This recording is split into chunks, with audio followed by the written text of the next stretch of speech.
If you are having trouble seeing on the water, whether it's from glare or just not great sunglasses, I recommend a pair of Costas. They are specifically made for the water, and they help keep you out there longer. My wife does not like wearing sunglasses. Got her pair of Costas. She can't even take them off of her. She wears them all the time now, and I just don't want her to go blind when she's 50. So protect your eyes, get some good sunglasses, because cheap sunglasses actually don't protect your eyes that well. You need something with UV protection, and Costas do that. So go to their website, costassunglasses.com, and give them a shot. And you don't need to be out on the water all the time. You can use them anywhere the sun is shining. And how's that for marketing? Oh boy. All right. Anyway, check out Costas. They support the show. So thank you to them. All right, let's get on with it. Also, check out CS Instant Coffee, the makers of the world's best instant Arabica coffee. I took some with me backpacking this weekend. It was amazing. Check them out, csinstant.coffee, and use the code ADVENTURE at checkout for 20% off. I found a vulture like underneath me the other day, and I saw him circling, and I was like, woohoo! And I started circling with it. And it was just like, there was no one in the air, and I was alone just with this bird. And I was following it because I was like, you have more experience than me.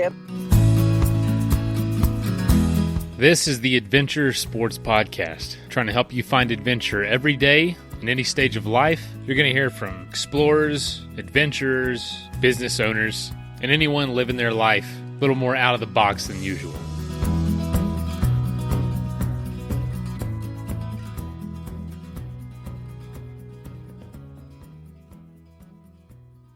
Hey, hope you're having a good week so far. This is a throwback episode from early last year, and Kurt did the interview. It's with Yvette Aguayo, talking about 3 types of flying that she does. She's young, but very experienced and has a very interesting story, so I hope you enjoy. We just haven't featured flying in a while.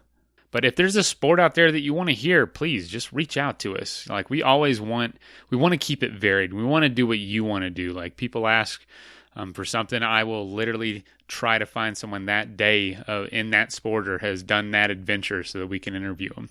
The show, is really about you. And speaking of that, we are going to have to make some changes soon. We're going to be, unless something drastically changes, we're going to probably have to dial the show back to 2 episodes a week.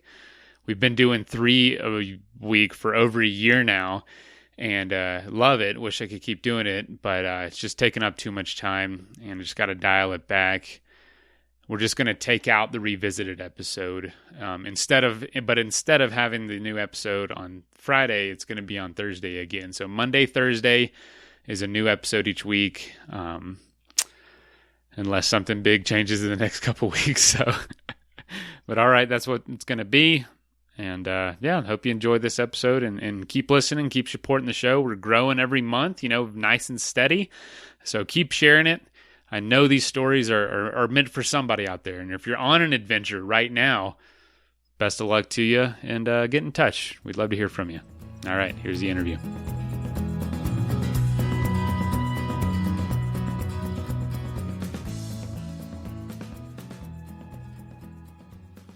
Hey, Kurt here. Today's show is about flight. Not just one type of flight, but it's about learning to fly in 3 different ways.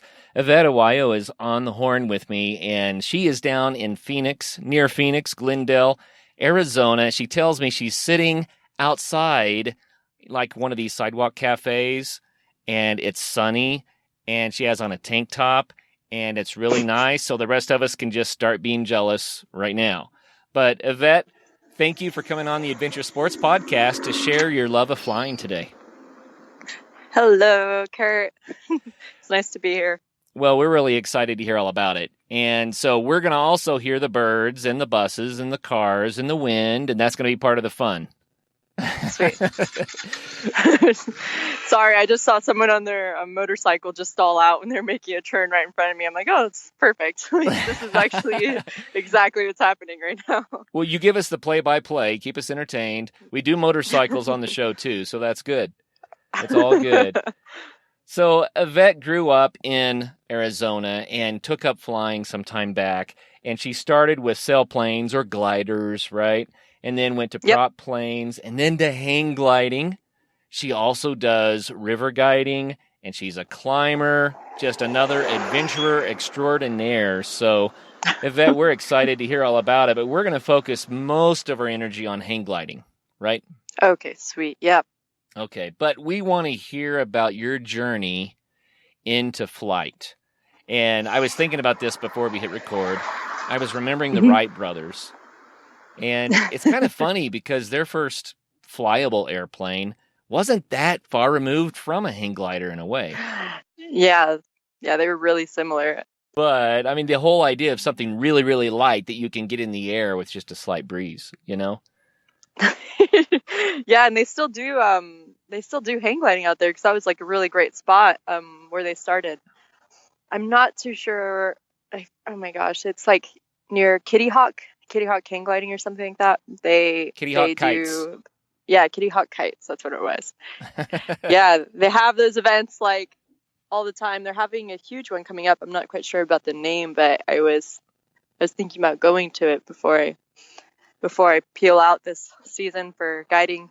But yeah, I don't think I'm like as far, like I don't think I'm like as far as advanced as those guys. But really, I didn't even get started in it like I think usually people do. I was, I always hear from you hear from fellow like pilots who are in it for a long time. They're always like, oh, I had dreams about this when I was a kid, and this is always like a huge fantasy of mine, and I made it happen. And I'm like, oh man, like that's not how I got into it at all. I kind of, I started in sailplanes, and that really happened on accident. I remember it was a few years ago. I was, I was in college, and it was my birthday, and I remember I was like, oh, I want to make this the best birthday ever. And I was by myself. So I was like, oh, maybe I can go on a lovely hike. So I ended up driving north of Phoenix, and I saw this like beautiful rock formation, like way out in the desert, and was like, oh, that's it. I'm going to that.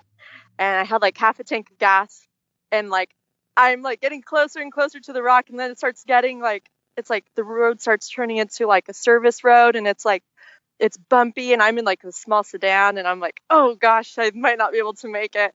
So finally comes a point where it's like only high clearance vehicles, and I disappointed because I was like, oh man, I told myself it'd be an amazing birthday. I turn around and I start heading back to Phoenix, and I passed by the sign, and I'm pretty much in the middle of the desert, and it says like glider rides, and there's like this like, it's a picture of a sailplane. I'm like, whoa, what is that? So I turn around and I go up there, and there's who would end up being my future instructor, Gary, with Northwest Sky Sports. He's there, and I'm like, hi, it's my birthday. I'm here to have like a wonderful time. And he is like, oh, sweet, glider rides are $150. And I was like, I don't have that much money on me.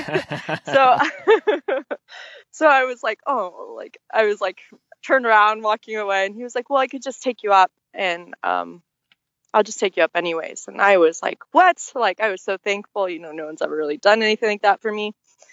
And I was so scared. We were up there, and I was like, is this worth it? I was like, I don't know if this is the right idea. I was like, I didn't even tell anyone where I was. If this thing goes down, how are they going to find my body? And I ended up, the ride was fun, and I got down and I was leaving, and he was like, well, do you want to take lessons? And I was like, oh wait, actually, sorry, I'm getting it kind of mixed up. So I'm leaving, and I already in my head, I'm like, okay, I'm going to call back tomorrow and pay him back with my credit card. And so I call him in like 2 days and to pay him, and I pay him that difference. And then he's like, well, do you want to take glider rides? And I'm like, I can't afford that. I'm in college. I'm like, I couldn't even afford a ride. And he was like, well, I can give you discounted lessons. And I was like, wow. So I started going out there, and I remember I didn't tell my family about this at all. They're so conservative and like safe. I was like going out there, and I went out like 4 times, and I was learning, and I was like, wow, I really love this. I think I'm going to stick with it. And And then I told my family, I was like, hey, I think I'm a pilot now. And they were like, what? And I was just like, yeah, like it's amazing. And from there, I just I met people and I asked around, and I wanted to find a way to make that my life. So I found someone who gave me some private lessons on a prop plane. And he moved back to Utah because he was on his way for commercial airlines. So I've been kind of just studying for my private pilot's license, which I still haven't got yet because I spread myself out thin over activities. But so about a year ago, I was like, I want to fly, and I want to find something that's relatively cheap but different. And I found, I tried to get in contact with this one guy who was offering lessons, and he kept turning me down. He was like, I was like, I really want to fly with you. He's like, I'm so busy. He didn't even get back to me until a month after, and it was already getting warm here. So I knew the thermals were kicking off already. And I was like, I really want to fly. And he was just like, oh, I'm so busy. Go to these people, Sonora. It's called Sonora Wings. And I was like, no, I want to go with you. You seem older, more experienced. And he was just like, no, really go to these people. So I go over to Sonora Wings, which is amazing now. And I tell them, I'm like, oh, I have experience in sailplane. So I think they assumed I knew how to fly or something. So we get there, and I don't know, you said you haven't been on a Tandem yet, but basically it's this huge hang glider that has two harnesses, one below and one above, and you can both control the hang glider. So the student can be on top or below, but usually I put more experienced students below because you have more control of the hang glider. And that was my first time out there. And I remember it was already hot because the season was ending for Sonora Wings. They leave Arizona around May or June because it's just too hot, and they go back to Jackson and Wyoming and do hang gliding. Yeah, they do hang gliding out there too. And I remember it was warm, and so that means it was kind of active. So the air was really bumpy and stuff. And they put me on bottom. So basically I'm not that small, but I was a lot smaller than my tandem instructor. And so basically it means you have to move your own body, the hang glider, and the weight of the other person when you're on tow. So they work by aero tow. So a small experimental light aircraft pulls the hang glider up. So basically that's a lot of force on the airplane, and you have to know what you're doing, basically, which is not the case for me. So we get on tow, and it's kind of bumpy, and and they put me on the bottom, so I have more control, and I'm kind of frightened. I'm I've never done this, and they're towing me up, and again, I felt that feeling. I was like, is this even worth it? And and I remember there's this thing that can happen on tow. It's called a lockout. So basically, the glider starts going into a turn, and it's so much pressure that it's almost impossible to correct it and get back behind the airplane. So you start turning, and if you're close to the ground, it could be a bad situation. But we were about to release, and I remember my instructor was like, press the release, and I was trying to, and I was so scared because we were starting to lock out, which I didn't know what was happening at first. I just knew the glider was starting to go it was starting to go sideways, and I was like, oh my God, and I was I knew I had more control, and I couldn't get the release, and finally, we got it, and everything was fine. But they were like, yeah, the season here is ending, so I don't know why you came out so late. And I was like, I don't know. But what a wild ride. What a wild way to start. Yeah. That's crazy. So you got to tell us the rest of the story of this first ride. I got to hear it. But I just have to say, I mean, this is oh, it's my birthday, and oh, I couldn't get to the rocks I wanted to get to, and oh, well, I don't have the money to go up in the glider, and oh, but he's going to let me go up for free, and oh, but I can't do lessons with these guys, and oh, but these guys, but it's, you know what I mean? Everything was just it happened, right? Yeah, it was just it happened for me, and I was just there was opportunities, and I was jumping on them right when they presented themselves, I think that might be key, huh? Yeah. I tried to behave like that now, except sometimes, in reality, it's not a very good habit to have if you're trying to be responsible. but it's been really fun. Well, I have to say, the first time I skied was because the opportunity presented itself. I didn't expect it. It happened. I jumped for it.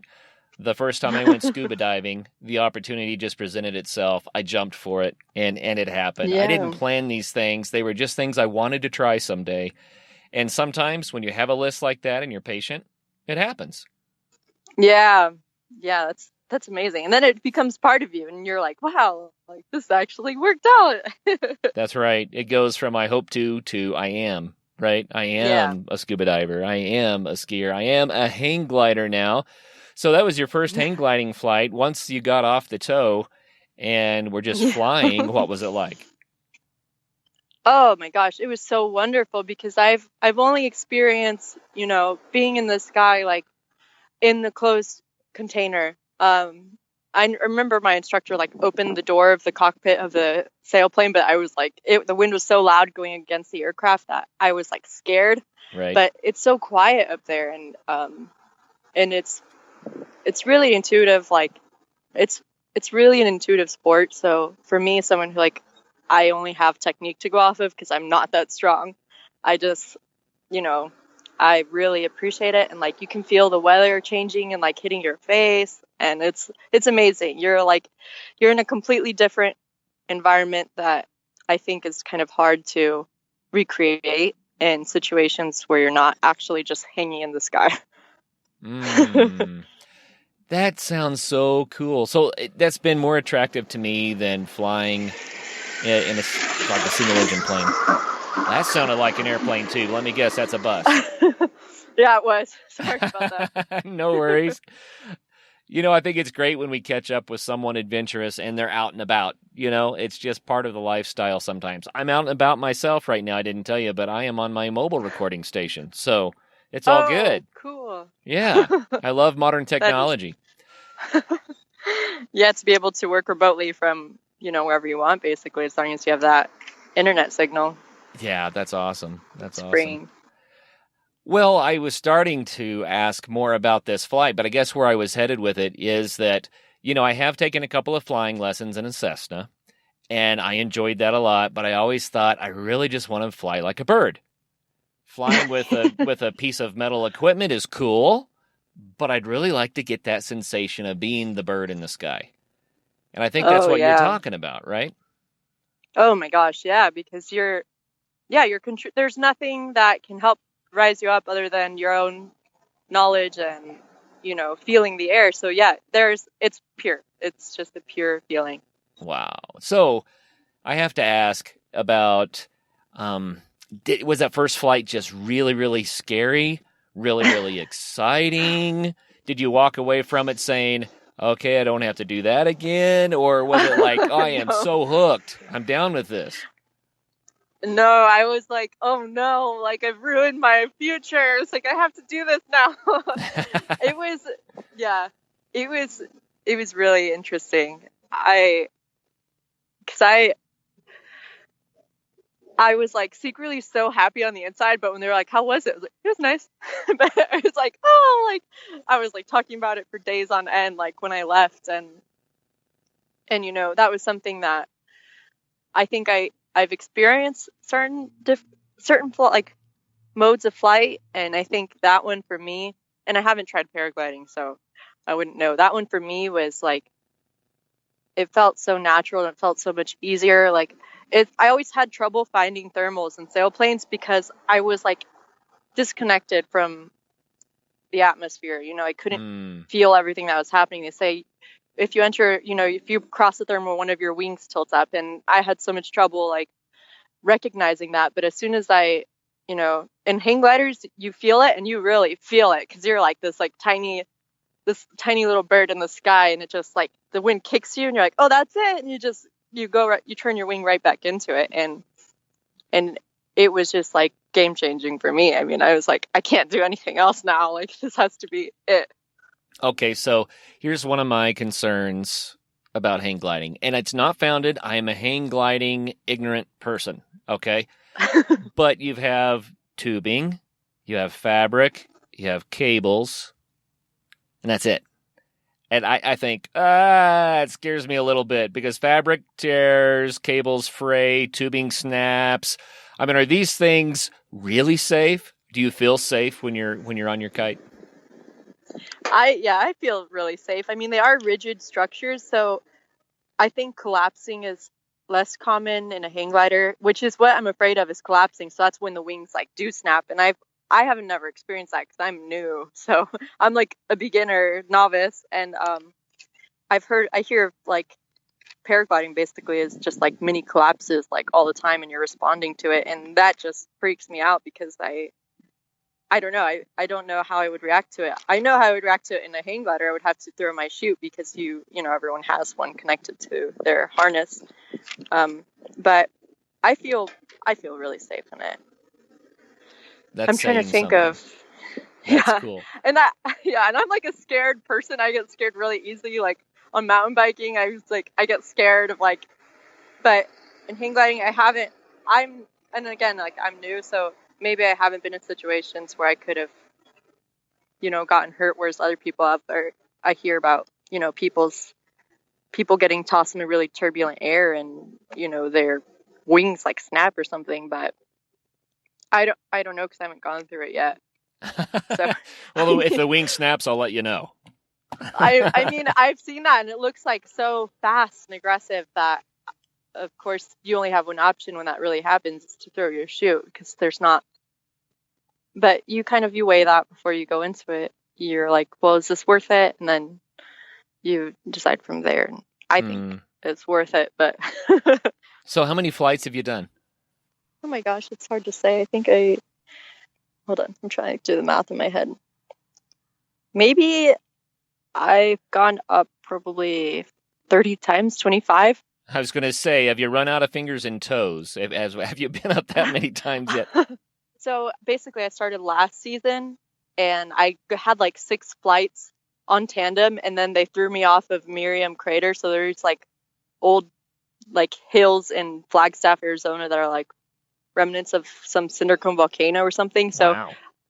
I did that, and then the season ended here in Arizona because when it's hot, it's like there's dust devils and thermals, and it can be really dangerous. But I've done like so many flights this season that I can't even remember. But they've all been pretty short until fairly recently. So were they short because that's part of the training program, or were they short because of the conditions, or what made them short? No, they were short as far as the training goes, and the people who are like mentoring me, they want to keep me safe, so they set me off, and it's called like glass offs. It's just really smooth air, and there's not a lot of like thermal activity when I'm going up, because I just want to really like fine tune the way I behave in the glider. So it's based off of my mentors, and the people who are instructing me, like at Soar Wings, they're like, we want to keep you in stable conditions, so the air's not, moving around a lot and you're not getting thrown around, just so that way you can get really comfortable in landing.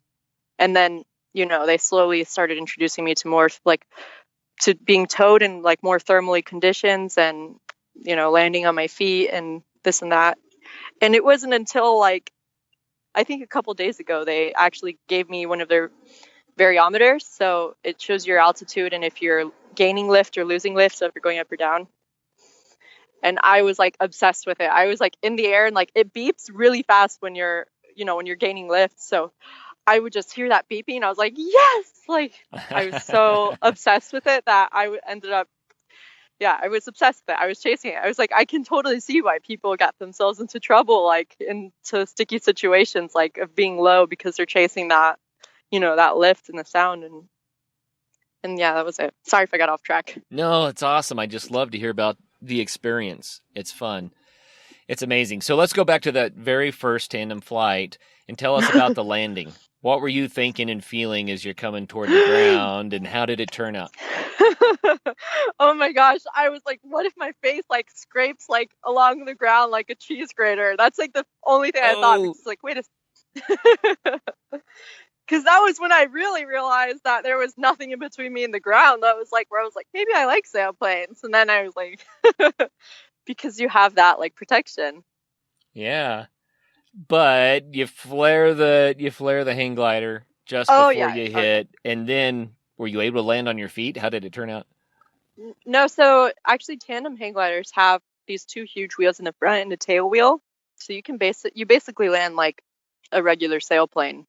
So you come in, with a little bit of speed, and as you're getting into ground effects, so as you're getting closer to the ground, you just, you ease up on the controls and slow down, and then you push out and you flare. So it's pretty similar to sailplanes, which at first was like intimidating. And in Arizona, actually, you don't, from where I'm learning, you learn to land on wheels first, because even for like solo student training, you have these two huge wheels in the front which help you, and you land on your belly first. So you're landing lying prone, and it's like really comfortable and safe feeling. And then that's when they start to introduce you into landing on your feet, which is like, if you don't learn that, I don't know.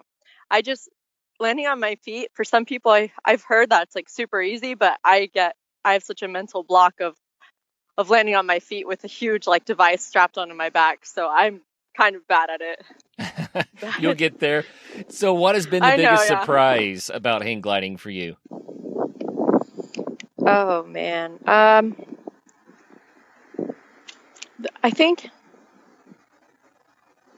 the biggest surprise might be how confident I am in my own decision making, because you get it when you're learning, you have an instructor with you at all times, and they're constantly reaffirming or telling you which of your choices are bad or not. So I myself am like a perfectionist, and I really love to do things perfectly and right and like to the book.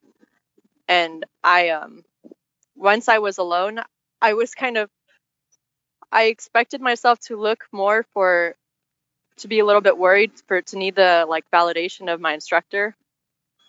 And I just didn't, I was really confident in my decision making that I had when I was doing my approach and when I would hit a little bit of bumpy air. And I was really happy about that. So we want to thank our sponsor, Athletic Brewing, for promoting a healthy lifestyle through making some of the world's best non-alcoholic craft beer. They make excellent tasting NA for healthy, active, modern adults. They use certified all-organic grains, and each can of non-alcoholic beer is only between 50 and 70 calories. They have IPA, golden ale, stouts, and tons of seasonal offerings. And recently, they actually just took home the gold medal at the U.S. Open Beer Championships for their double hop IPA. If you would like to get your hands on some, you can save 15% by using the code ADVENTURE at athleticbrewing.com. Athletic Brewing, the best tasting way to keep your promises. And I also want to thank our sponsor, CS Instant Coffee, for making this show happen. They make 100% Arabica instant coffee. They use compostable packaging, and each package makes about 20 ounces of coffee. So I'll take one of those with me on an overnight trip, and it makes 2 pretty good-sized cups of coffee. And it's an awesome feeling knowing I can just throw that in my backpack, find some hot water, and I'm good to go. Save 20% by using the code ADVENTURE at csinstant.coffee.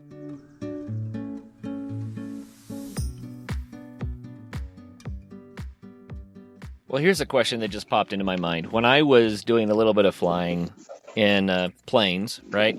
I flew a couple of Cessnas, but then I ended up flying kind of a souped-up Mooney.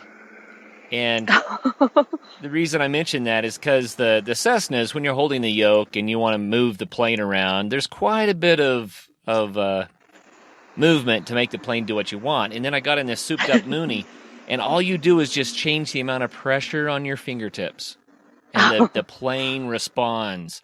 And I've always looked at a hang glider, and I thought, okay, so is it like the Cessna where I'm really moving things around to get what I want, or is it more subtle?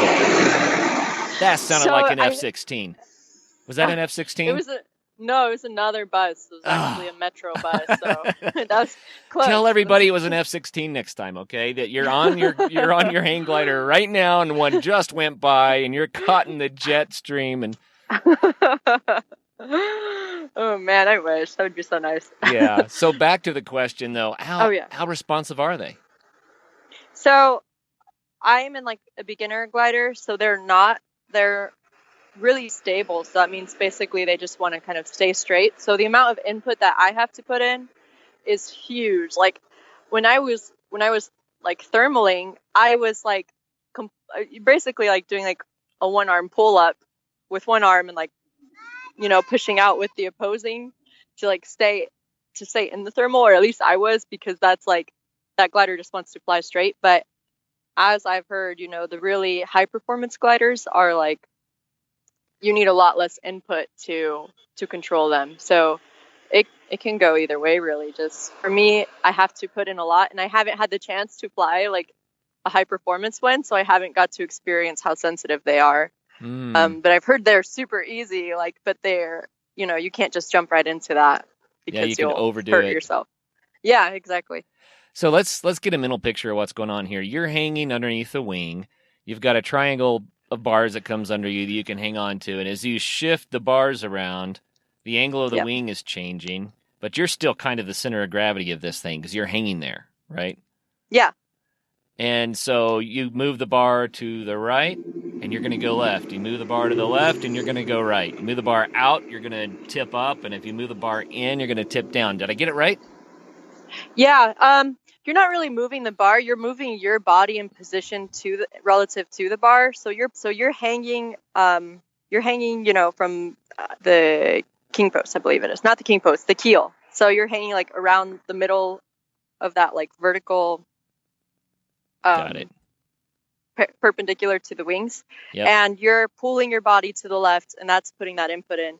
So that was like another mistake I made. I would always try to move the bar around instead of moving my body over or, you know, to the side of the bar. I would just try to move the bar with my arms when really it's like all in your hips, and I have such trouble doing that. I'm actually a terrible dancer too, so that made a lot of sense. I was like, okay, well, I'm not good at this for that reason. And but it's really, you know, it's really just you're moving your whole body kind of like a pencil relative to the bar, and that's what makes it, you know, move to the right and stuff. You know, whitewater kayaking is like that too. People think you're pushing yourself around with a paddle, but no, you're moving the boat around with your hips. I know, and I learned that too because that's what I do, and that also kayaking and like flying, you know, the atmosphere isn't just empty; it has density to it. So the way it moves over the mountains and the way it's the same thing as the way like water moves over, you know, rocks and creates eddies and that.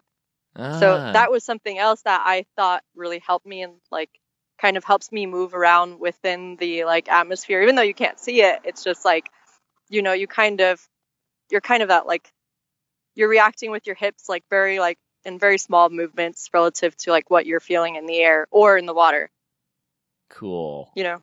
All right. How about this one? We love this. We haven't asked this story in a while for this story, but a time that things went wrong, something that shook you up a little bit. Oh my gosh, like my first like aero tow, so my first like flight, there's this thing called a bridle, so that's what connects your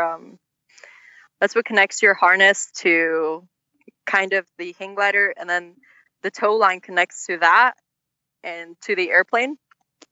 And I was connected to it in my very first like solo on aero tow, so my very first solo flight without anyone around me. We went up I don't know, probably only like 15 or 20 feet, but it felt super high to me. So as soon as you're on this like dolly cart, so you're holding onto it and the plane starts going. And once you have enough lift, you let go of the dolly cart and you shoot up over the airplane. And the very first, like right when I shot up, the line broke. So I was like, oh no.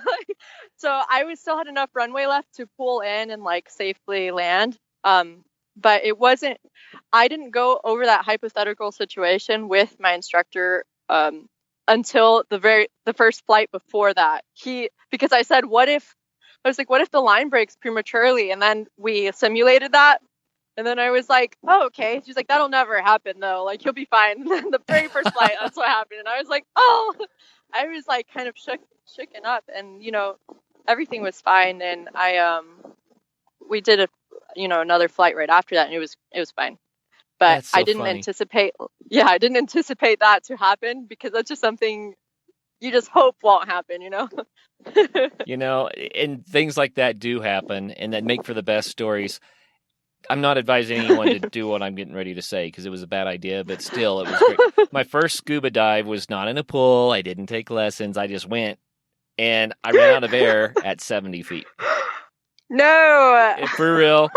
Now, and I can keep going with this. My first skydive, tandem dive, the drogue chute that holds you so you don't fall faster than a single skydiver, right? The drogue chute got tangled in our warble. So it was all tangled up and it couldn't pull our main.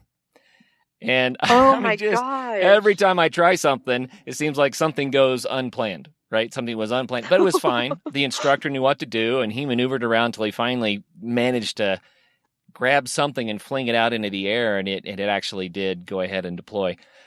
But these things happen. And so on your first solo flight, the line breaks. I know. And that's the thing, too, is like everyone that will act calm and collected in front of you. And then, like, when it's all said and done, like a week later, it'll be like, oh, I was so scared. Like, I was like, I don't trust you anymore. And, you know, and even I'm sure you felt like, did you feel safe when you were skydiving? How did that feel like when you looked up and you saw that? Did you comprehend? I actually wasn't sure what was going on because I was underneath the instructor. I couldn't really look up. I just knew that we were going really fast and I was having a lot of fun. And yeah. And that's like ignorance is bliss. You're you don't know like what's going right, like what's wrong or right. So you're like, woo! Well, the one thing that I should have put together, but in my lack of experience had no idea, is that when the pilot or the drogue chute, you know, finally did deploy, the lines were still twisted, and it caused us to spin. So we were spinning, and I'm watching the world go in circles, and I'm going, why are we spinning? Why are we spinning? And then later I found out that it was because of the way that chute deployed. And then, of course, we corrected it and just had a beautiful dive. But I wanted to bring that up anyway because that's the closest I've been to hang gliding is after we opened our main, and I got to fly the canopy to the ground. I was enthralled by that experience, and I thought, that has to be similar in some way to what you're doing. Are you referring to like the wonderful feeling when your feet touch the ground again? I mean, what are you? No, what was fun is I got to pull the toggle and do a corkscrew and really fly that wing a little bit and feel the G-forces and how the air was responding to what I was doing. Yeah. And that feeling when we were still 2,000 feet up, right? Yeah. So is it just amazing? Yeah, it's amazing. I mean, because you're in control. You're in control as far as you can be. So I know what you're feeling because I have also skydived. It was only tandem, which isn't, I don't know. Didn't do really anything. I was just there experiencing it. And, but it is similar in that, you know, nothing else really matters. Only those inputs that you're putting in and reacting with the atmosphere in. So, I mean, I thought skydiving was wonderful too. It was just something that I couldn't really at the time chase, but I think hang gliding itself is a similar feeling to that. So how are they different? Well, I mean, how is hang gliding and skydiving different? Yeah, let's talk about when you're under canopy, right? Because free fall, hopefully you're not going to do that when you're hang gliding. Let's just not go there for now. But skydiving has free fall, right? But once you're under canopy, how is it different when you're on the hang glider versus under canopy on the parachute? Well, I don't really know how well the canopies work. I'm sure they're similar to like paragliding. You know, that arc shaped chute, but they're different because basically it's just the structure and the kind of input that you have to put into it. So you have all of those lines connecting to, when I'm assuming they're similar, you have all those lines connecting to the canopy, and you're sitting in a harness and you're constantly having to change the shape of the wing relative to the wind. Whereas in hang gliders, you know, that structure is already set with the bars. So the amount of input that you have to put in to control it is way different because it's weight shift and not necessarily changing the shape of the canopy in reaction to the wind to move around. I would think that hang gliding then is going to be a little crisper and maybe even more responsive. It's more of a Yeah, subtle art, maybe.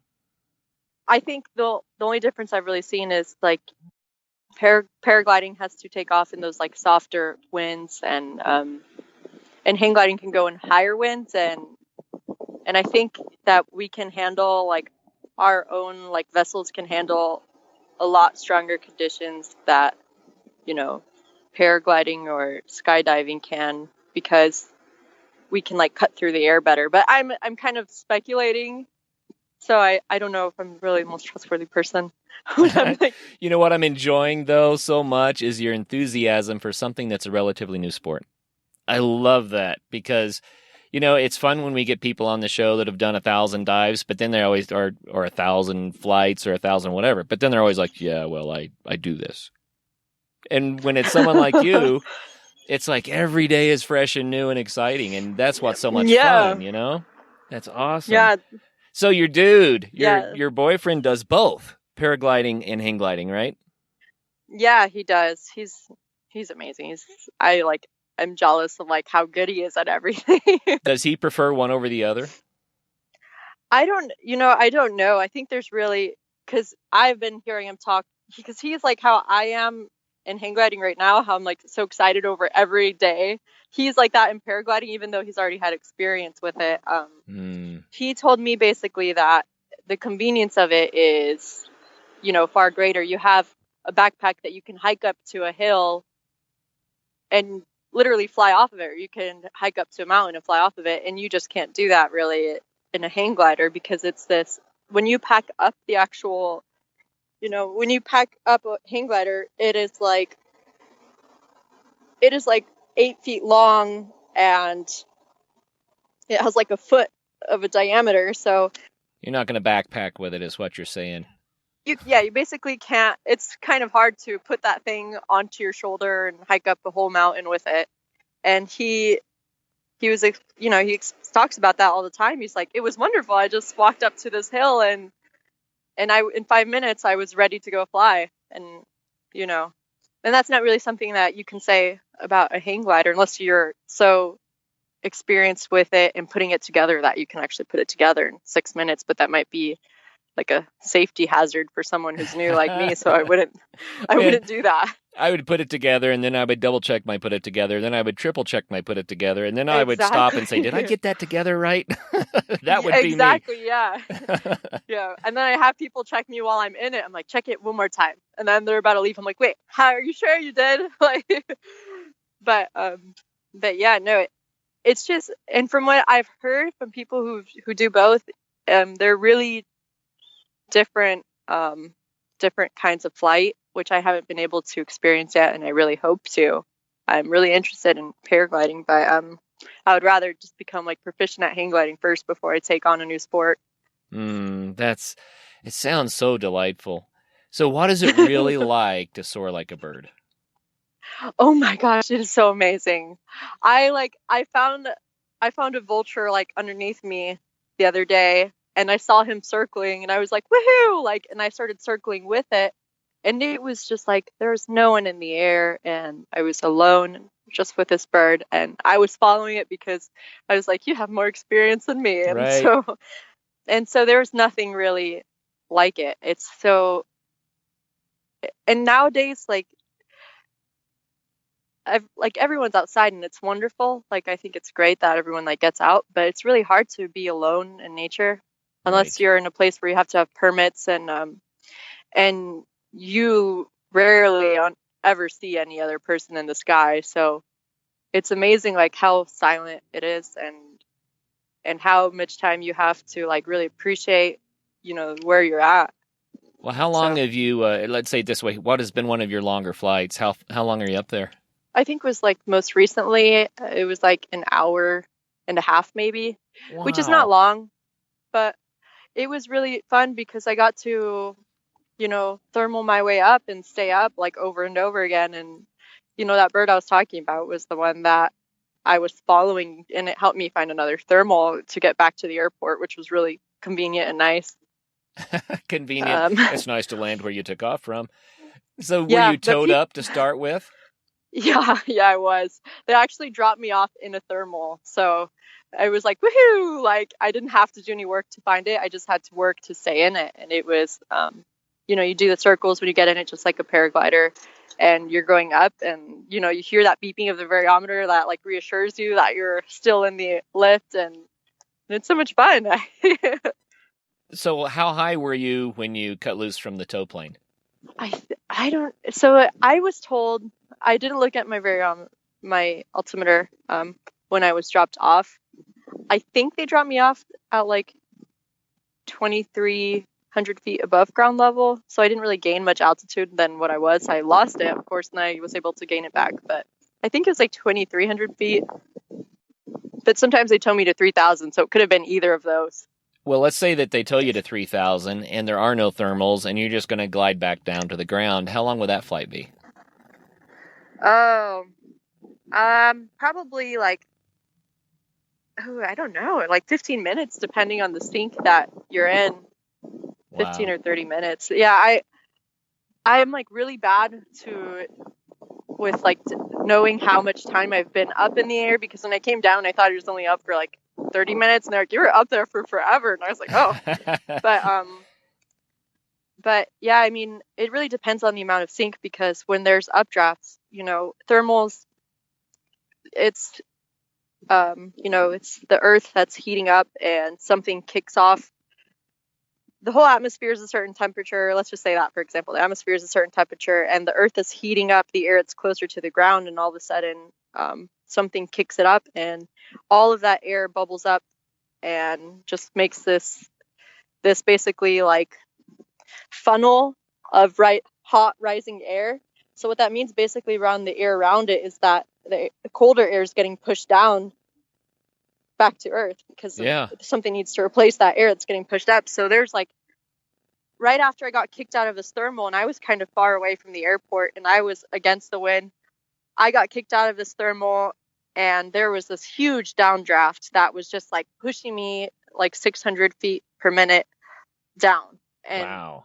And I was losing a lot of altitude, and that was when I was like, oh, I've never landed in the desert before. And I was realizing, I was like, I'm in a headwind. I don't think I'm going to get back. So as it's good to be in the desert because there's nothing here. It's flat, which I was like, okay, that's good. I was like, let's just be positive. I was like, it looks like it's pretty empty out here. And then luckily I saw that one bird that helped me get back up and get over to the airport. But so it really depends on the way the temperature, the way the air is behaving depends, will really change like how long you're up or down potentially. Right.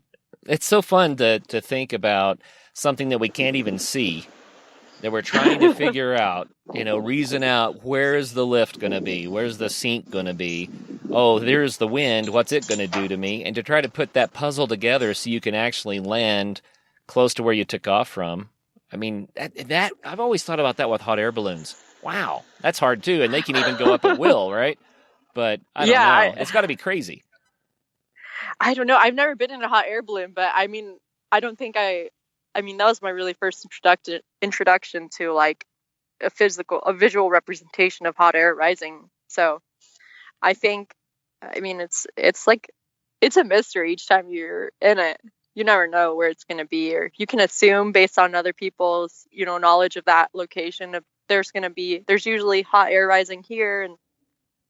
And sometimes there's rotor, there's like turbulent air behind this building if you get closer to the ground. So it's just a trick. And I don't have a lot of experience, so I have to go off of the really experienced people. And I'm just kind of looking forward to putting myself in those situations where I'm a little bit more uncomfortable with the kind of air I'm around, just because you can't see it, but based on other people's experience that it's going to be rough, and you're going to have to really be on top of the inputs that you're putting in to the glider. Wow. But how much fun is it to be at the stage where you're learning those things, right? It's so exciting. Yeah, it's great. Yeah.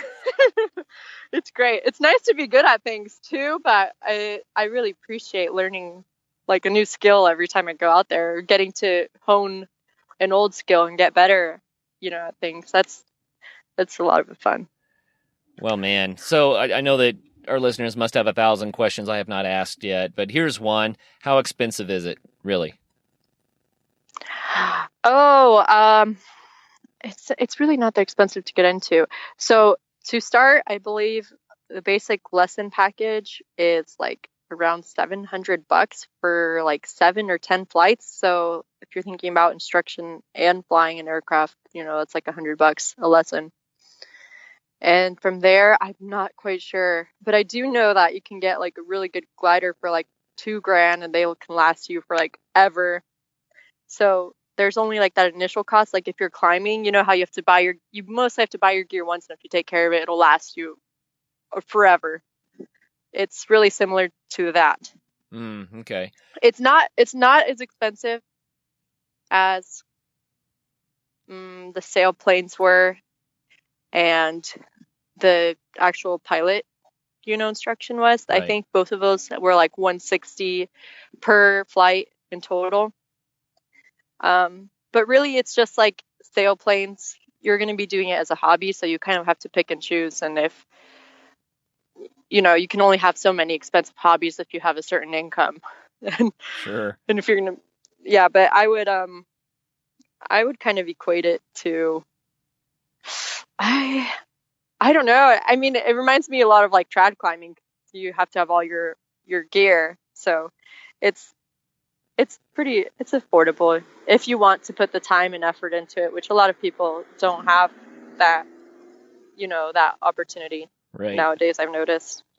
Well, in the training that you're doing, do you have certification levels? Will they sign you off eventually and say, okay, you're the expert, go have fun? So there's the U.S. Hang Gliding and Paragliding Association, which is like you pay to be a member, and then I think you pay for each rating that you get. So basically, you have like a Hang 1, a Hang 2. I think it goes up to Hang 5, and that basically, you have to get a sign off from an instructor saying that you have these certain skills to be a Hang 1, or you have the certain skills to be a Hang 2. I think Hang 2 is like aero towing capabilities. So there's certain certifications that you have to meet the certain criteria and be approved by someone who was certified by the US HPA, USHPA for short, in order to fly certain sites that are covered by USHPA. I don't think that necessarily means like you're safe, you don't need any advice, because there's this like common thing that's called intermediate syndrome that I always hear about, and I'm like definitely afraid of having it. It's, novice pilots or pilots that have like 50 to 100 hours who feel confident in they feel confident in their abilities to fly. So they're really hard to take advice from more experienced pilots. They feel like they know it all and they're invincible because they haven't had an accident yet, or for some reason or another, they are just really hard-headed. So I think that even though you have these certifications, it's really to your benefit to go with someone who is more knowledgeable and, really have a small ego and just be open to critical advice, because it's really, in the end of the day, you're putting your own life on the line, and you should be around someone who is experienced and who you trust to tell you if you're doing something stupid, or tell you if they think it's dangerous, because most of the time, like most of the pilots I've been around are really honest. I don't think there's a moment where you can really know it all. I think that's wise, and I love what you say because it applies to so many sports. Training matters so much for safety, and most adventure sports are very safe with the right training and the right conditions and all of that sort of thing. But that's what matters, right, is the training. But that overconfidence, saying, okay, now I know it all, that's what gets us in trouble. The climbing guide that fell off of the Grand Teton last summer. Yeah. How many times had he been up there? How many times had he done that rappel? How many times had he taught other people how to do it? But that day, for some reason, my understanding is, and I might be wrong, he thought that he was on rope and he was off. And he just leaned back a little bit, and that was that, And so that's what happens when things become too routine and we think we know what we're doing, and we make those mistakes. And we just really can't allow ourselves to do that. So I'm glad you brought that up. I think that really, really matters. And it always comes when you have some experience, enough to feel confident, but not enough experience to really, really know, right? Yeah. That's true. And then, in the end, you can do everything right, and circumstances will decide it was still not, you know. Got to roll with the punches. Yeah, it's really fun. That all of that translates over to your day-to-day experiences. I'm so like, I'm a novice in basically everything, and it's really nice to have people around me that help keep me in check. And I think it's fun. I think it's a really good community, and you build really good relationships with people that you trust. And overall, it's been like a really good experience. So it sounds to me like this has really brought a lot of new enthusiasm and enrichment to your life.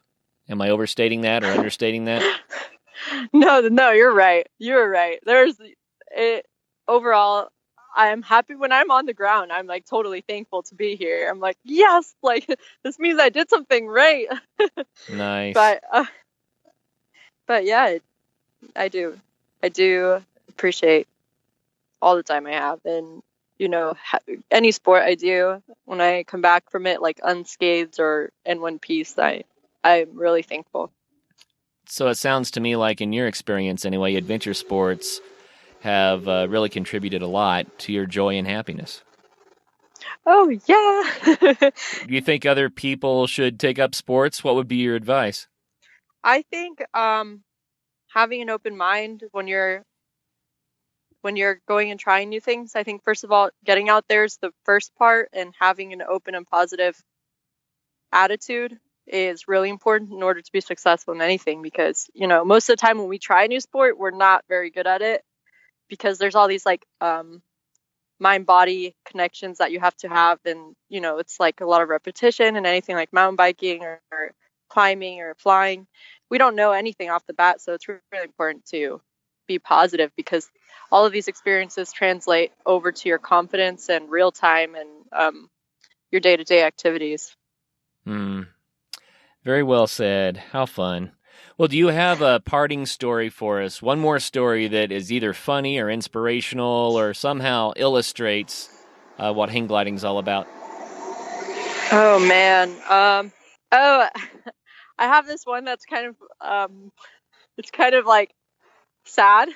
It's All funny. right. It's funny. It was sad. It was embarrassing for me.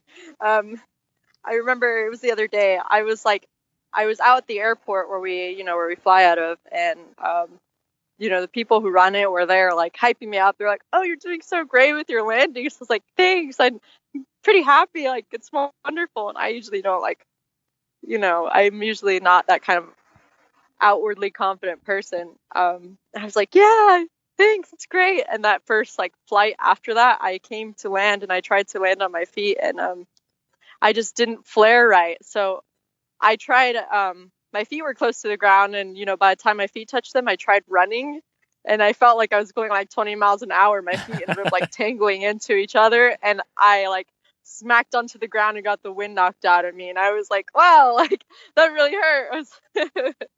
So, I mean, I don't think that really I think that really represents how humble you should probably be when you're learning a new sport. And, hang gliding really managed to check that in me, because the moment I started getting a little bit in over my head, it was immediately vanquished.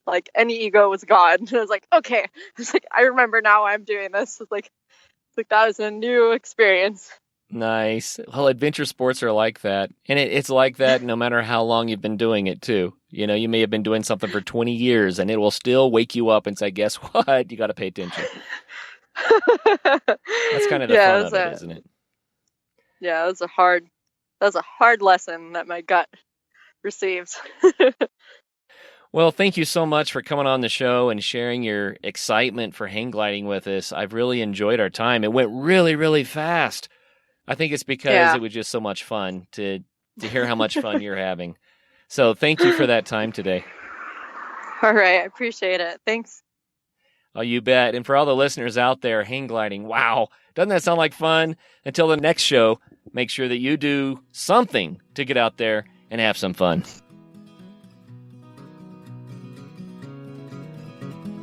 Well, first of all, thank you so much for listening to this episode. It really means the world to us that you want to spend your time with us. If you'd like to help us further, please just leave us a review on iTunes, share us on social media, tell your friends about us. You can become a patron, a supporter of the show for $5 a month at patreon.com/Adventure Sports Podcast. And if you know somebody that would make a good guest, reach out. We're always looking for good adventure and outdoor stories. And lastly, thank you to our sponsors, whose messages follow right now. Athletic Brewing makes the best non-alcoholic craft beer. Go to their website at athleticbrewing.com and use the code in our show notes to save 15% on your first order. After all this adventure talk, if you're needing some gear yourself, but you need some advice before buying, go to backpacktribe.com, where you can ask questions to the owners who have experience with all the gear, as well as all of it for sale right there on their website.